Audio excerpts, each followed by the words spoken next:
Bismillahirrahmanirrahim. Assalamualaikum warahmatullahi wabarakatuh. Kami dari kelompok 2 akan mempresentasikan karakteristik penulisan atau karakteristik menulis. Diawali dengan saya, Irsyad Abdurraja, kemudian nanti akan dilanjutkan pemaparan dari Kalas Dame, ada juga Kanopianti, ada juga Karisma, dan yang terakhir ada Kaldesiana.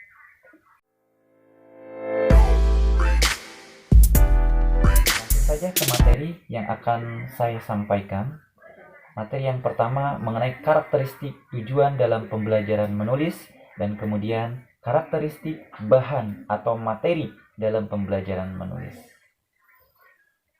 Apa karakter tujuan dalam pembelajaran menulis? Tentu akan saya kupas sebagai berikut. Yang pertama, mengembangkan kreativitas siswa dalam kegiatan menulis. Maksudnya bagaimana? Kemampuan menulis sangat penting untuk kesuksesan hidup siswa ataupun anak di masa depan. Jika anak dapat menulis dengan baik, tentu kesempatan untuk sukses secara akademik dan profesional akan terbuka. Selain itu, menulis kreatif bisa menjadi pelepasan terapeutik agar anak dapat membayangkan dunia baru dan mengekspresikan perasaan. Tentu, kita sebagai calon tenaga pendidik harus mampu meningkatkan kemampuan menulis kreatif dengan mendorong kreativitasnya. Melalui apa? Melalui permainan kata, bisa juga memicu imajinasinya dengan dorongan menulis yang cerdas. Itu mengembangkan kreativitas siswa dalam kegiatan menulis. Kemudian yang kedua, mengekspresikan perasaan dan emosi yang berapi-api. Di sini berapi-api bukan pembakaran ya. Tapi salah satu hal yang sangat penting dalam kehidupan sehari-hari, kita juga bisa menjadi salah satu cara untuk meluapkan emosi yang terkadang berapi-api, yaitu dengan mengekspresikan perasaan kita lewat tulisan. Tulisan adalah salah satu cara bagaimana kita bisa meluapkan perasaan yang sedang kita alami. Dari sedang sedih atau kecewa dan bahagia. Maka menulis adalah salah satu curhatan terbaik kita kepada semesta. Kemudian yang kedua, karakteristik bahan atau materi dalam pembelajaran menulis. Menjelaskan struktur bahasa yang pertama. Nah, setelah membahas tentang mengekspresikan perasaan dan emosi yang berapi-api tadi, dan kita menuju ke struktur bahasa. Bahasa memiliki beberapa struktur sebagai berikut. Yang satu wacana, yang kedua paragraf, yang ketiga kalimat, yang keempat kata, yang kelima fenom, dan yang keenam morfem. Baik, yang pertama akan saya jelaskan mengenai wacana. Apa itu wacana? Wacana merupakan suatu rangkaian pernyataan yang dapat dinyatakan secara tulisan ataupun lisan dalam suatu konteks tertentu yang memiliki makna dalam kesatuan bahasa. Dan yang kedua paragraf. Paragraf itu apa? Paragraf merupakan kumpulan dari berbagai kalimat yang tersusun menjadi satu paragraf. Paragraf memiliki nama lain yang biasanya disebut dengan alinea. Biasanya paragraf terdiri 4 kalimat atau lebih. Nah, setiap paragraf memiliki ide pokok masing-masing dan biasanya ide pokok terdapat pada kalimat pertama dan paragraf tersebut ya. Kemudian ada kalimat. Kalimat di sini menyatakan bahwa kalimat merupakan kumpulan dari berbagai kata yang tersusun menjadi satu, yang memiliki arti tertentu. Dalam kalimat sebaiknya memiliki struktur subjek dan predikat, karena kalimat itu memiliki berbagai macam jenis.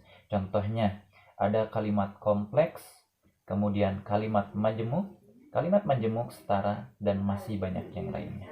Kalimat-kalimat tersebut dibedakan menggunakan kata sambung dan strukturnya. Kemudian yang keempat adalah kata. Kata di sini merupakan kumpulan dari berbagai huruf yang memiliki arti tertentu. Kecepatan harus memiliki huruf vokal agar dapat dibaca. Huruf vokal terdiri dari huruf A, I, U, E, dan O. Kemudian yang kelima adalah fenom. Fenom merupakan bagian terkecil dari bahasa dan fungsional. Namun, fenom dapat membedakan makna dari kata yang disampaikan. Ada penom bisa diartikan sebagai pelapalan dalam bahasa yang menyesuaikan fungsi dan tempatnya. Kemudian yang keenam itu morfem. Morfem merupakan unsur terkecil dalam suatu bahasa di mana bentuknya tidak mengandung bagian-bagian yang mirip dengan bentuk lain. Nah, itu pemaparan dari struktur. Kemudian hakikat menulis. Nah, hakikat menulis tentu ini sudah disampaikan oleh kelompok 1 ya. Nah, tapi akan saya jelaskan juga secara sedikit. Hakikat di sini, menulis adalah sebuah kegiatan menuangkan pikiran, gagasan, perasaan seseorang yang diungkapkan dalam bahasa tulis. Nah, demikian pemaparan dari saya terkait dengan karakteristik penulisan.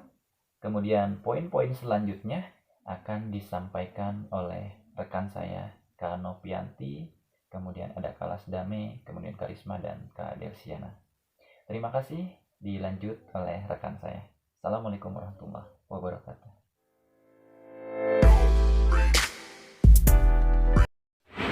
Baik, terima kasih atas waktu dan kesempatan yang diberikan kepada saya. Pertama-tama, saya ingin memperkenalkan dulu. Nama saya Delsiana Iju, saya dari kelompok 2 ingin mempresentasikan hasil materi yang kami kerjakan. Langsung saja, yang ketiga, karakteristik strategi dalam pembelajaran menulis. Strategi pembelajaran menggambarkan langkah-langkah yang menyeluruh dalam proses pembelajaran menulis. Terdapat model, metode, dan teknik pembelajaran menulis dan strategi. Yang pertama, metode pembelajaran. Metode pembelajaran adalah bentuk pembelajaran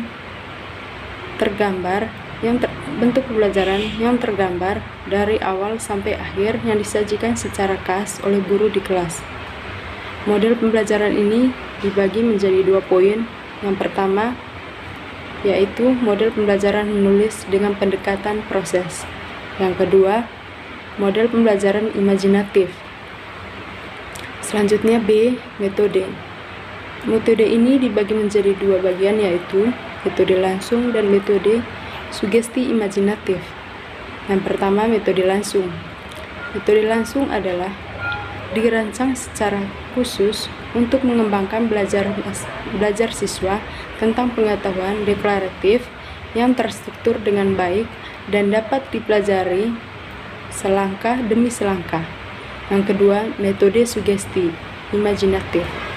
Metode pembelajaran menulis dengan cara memberikan sugesti lagu untuk mengarang imajinasi siswa. Selanjutnya C, teknik.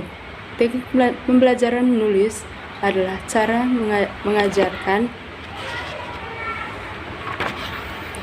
atau menyajikan dan memantapkan bahwa bahan-bahan pembelajaran mata pelajaran bahasa Indonesia, khususnya aspek keterampilan menulis. Berikut teknik menulis dibagikan menjadi 2 bagian, yaitu yang pertama, teknik 3M. Apa itu teknik 3M? Teknik 3M merupakan singkatan dari mengamati, meniru, dan memahami. Yang kedua, teknik pancingan kata kunci adalah suatu upaya inovatif dalam mengemas pembelajaran menulis adalah dengan aplikasi teknik pancingan kata kunci. Baik, itu saja pembahasan dari saya. Terima kasih. Saya kembalikan kepada moderator.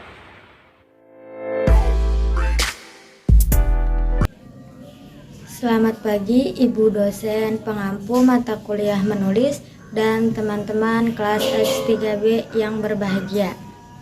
Saya Risma Triana Dewi akan memaparkan materi tentang karakteristik media dalam pembelajaran menulis. Yang keempat yaitu karakteristik media dalam pembelajaran menulis. Poin yang A, media yang digunakan harus didasarkan pada kompetensi yang ada, atau dengan kata lain, media yang digunakan merupakan contoh real dari materi yang akan diajarkan, misalnya seperti buku harian, surat menyurat. Nah, dari situ, dari realitas atau wujud nyata menjadikan siswa lebih melatih kemampuan dia dalam menulis. Kemudian yang B, media pengajaran memegang peranan penting dalam usaha meningkatkan hasil belajar semaksimal mungkin. Tetapi tampaknya masih sangat sedikit, masih sangat minim guru yang mempergunakan media dalam pengajaran menulis.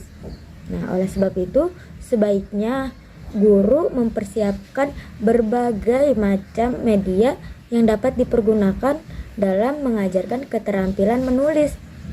Nah, hal ini berguna untuk mendorong terlaksananya kegiatan belajar mengajar keterampilan menulis yang lebih efektif dan efisien. Nah, misalnya guru dapat menggunakan media berupa gambar. Misalnya pada tingkat SD, guru bisa menggunakan media gambar berseri atau komik. Nah, agar supaya siswa terbiasa menguraikan idenya secara runtut melalui tulisan berdasarkan gambar yang diberikan oleh guru. Nah, kemudian kalau untuk tingkat menengah bisa dibedakan sedikit, yaitu dengan menggunakan menggunakan satu gambar tunggal yang dapat mewakili satu peristiwa penting untuk ditulisnya. Nah, melalui penggunaan media tersebut, pembelajaran diharapkan dapat meningkatkan kemampuan siswa untuk menguasai keterampilan menulis. Seperti itu. Selain itu, guru juga melalui gambar tersebut dapat menanamkan nilai atau karakter kepada siswa. Perkenalkan, nama saya Lasdami Sri Devi Octavia Sihombing dari kelompok 2 yang akan menjelaskan ciri-ciri tulisan yang baik. Yang pertama, tulisan yang baik mencerminkan kemampuan penulis menggunakan nada yang serasi. Dan yang kedua adalah tulisan yang baik mencerminkan kemampuan penulis menyusun bahan-bahan yang tersedia menjadi suatu kesatuan yang utuh. Dan yang ketiga adalah tulisan yang baik mencerminkan kemampuan penulis untuk menulis dengan jelas dan tidak samar-samar. Artinya memanfaatkan struktur kalimat, bahasa, contoh-contoh sehingga maknanya sesuai dengan keinginan penulis. Dengan demikian, para pembaca tidak kesulitan memahami makna yang tersurat maupun yang tersirat. Dan yang keempat adalah tulisan yang baik mencerminkan kemampuan penulis untuk menulis secara meyakinkan. Artinya menarik minat para pembaca terhadap pokok pembicaraan serta secara masuk akal. Dalam hal ini, haruslah dihindari penggunaan kata-kata dan pengulangan frase-frase yang tidak perlu. Setiap kata haruslah menunjang pengertian yang serasi sesuai dengan yang diinginkan oleh penulis. Dan yang kelima adalah tulisan yang baik mencerminkan kemampuan menulis untuk mengkritik naskah tulisannya.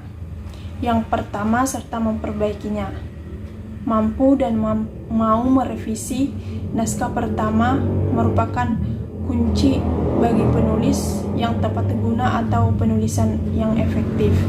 Dan yang keenam adalah tulisan yang baik mencerminkan kebanggaan penulis dalam naskah atau manuskrip. Artinya, kesudian mempergunakan ejaan dan tanda-tanda baca secara seksama, memeriksa makna kata dan hubungan ketatabahasaan dalam kalimat-kalimat yang menyajikannya kepada para pembaca. Penulis yang baik menyadari benar-benar bahwa hal-hal seperti itu dapat memperbaiki akibat kurang baik terhadap karyanya.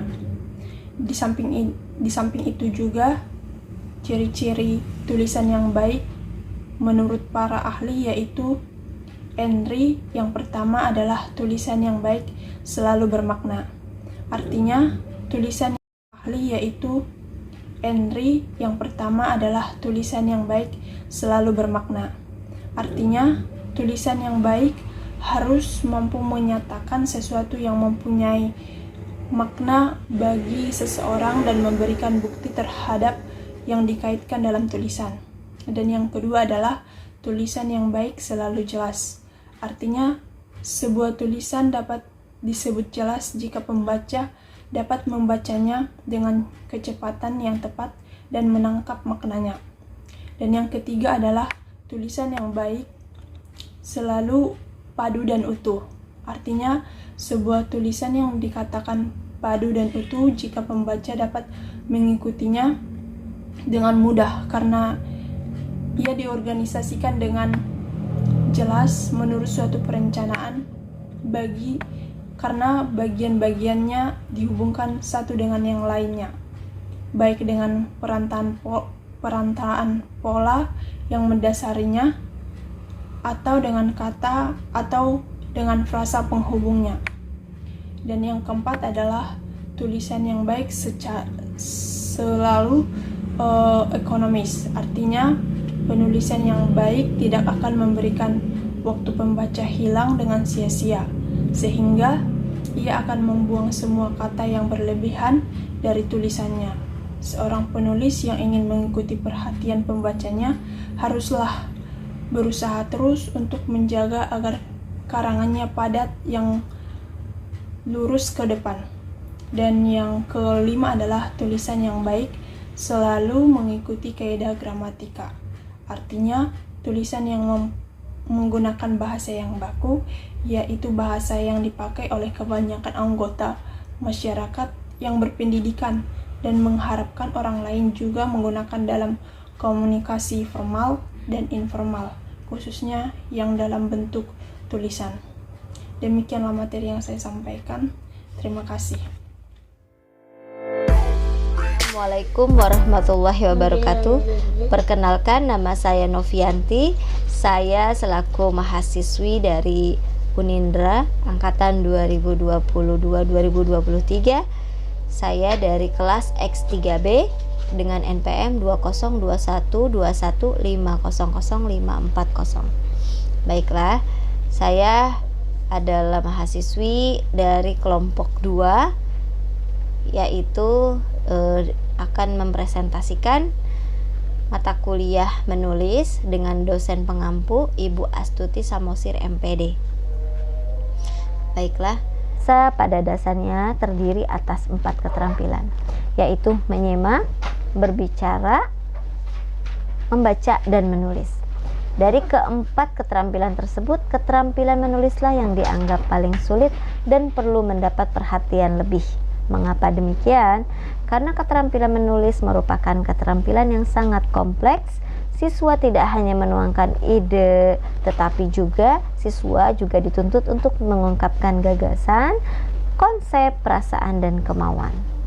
Menurut Tarigan, keterampilan menulis dibutuhkan waktu yang lama dan latihan intensif. Keterampilan menulis bisa dikatakan suatu ciri dari orang terpelajar atau dari bangsa yang terpelajar.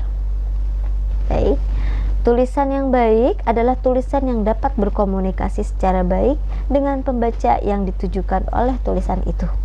Sementara itu, menurut Alton C. Morris melalui Tarigan tahun 2008 halaman 7, tulisan yang baik merupakan komunikasi pikiran dan perasaan yang efektif.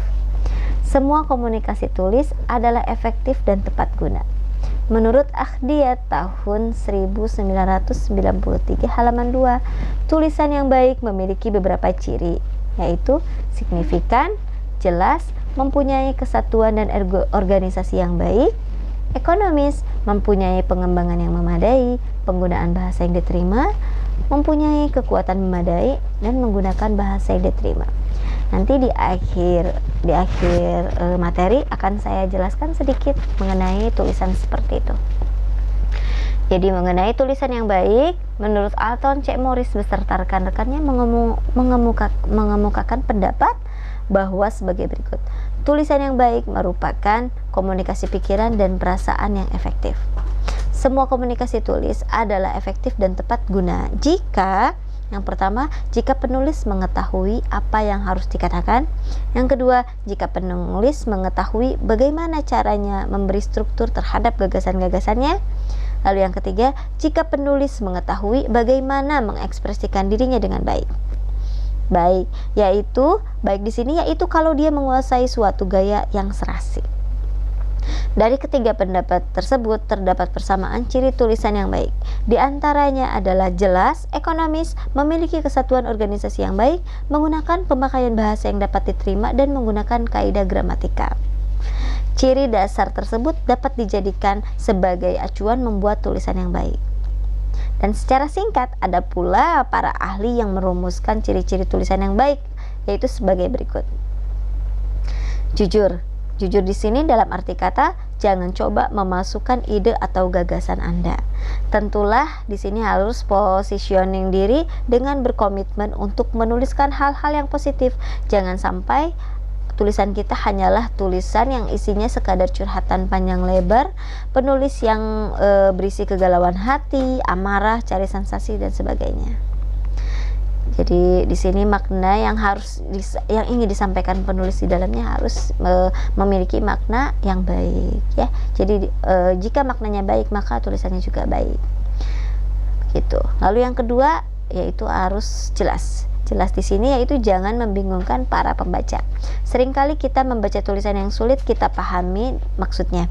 Bisa jadi karena tidak lengkap unsur yang ingin disampaikan, sehingga informasinya tersampaikan terpotong-potong, atau terlalu berbelit-belit, tidak fokus pada masalah yang ingin disampaikan, memakai bahasa yang rumit, dan terlalu banyak basa-basi. Selanjutnya, tulisan yang baik itu akan mudah dimengerti pembacanya. Bahkan setelahnya, pembaca mampu mengingat secara jelas ya apa yang dituliskan. Melekat erat di dalam benak pembaca sehingga bisa disampaikan kembali kepada orang lain di sekitarnya. Lalu yang selanjutnya yaitu singkat. Singkat di sini adalah jangan memboroskan waktu para pembaca. Prinsip ekonomi kata adalah pintar mengelola pemakaian kata dan kalimat sehingga tidak terus mengulang tulisan yang sama alias boros kata.